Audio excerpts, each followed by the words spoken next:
అంత్యకాలపు దినాల గురించి తెలుసుకోవాలి అని అనుకుంటున్నారా? అయితే ఇది మీకోసమే. సంఘమెత్తబడటం. యేసయ్య తనను నమ్మిన వారిని ఈ లోకం నుండి అకస్మాత్తుగా పరలోకానికి తీసుకెళ్తారు. క్రీస్తు న్యాయపీఠము.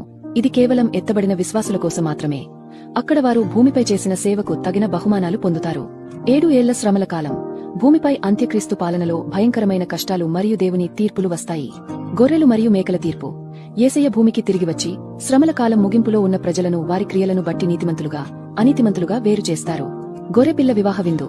యేసయ్య, సంఘం, పునరుత్థానమైన పాత నిబంధనలో విశ్వాసులు 7 ఏళ్ల శ్రమ కాలంలో చనిపోయిన వారు ఈ విందులో పాలుపంచుకుంటారు. 1000 ఏళ్ల పరిపాలన. సాతాను బంధించబడతాడు.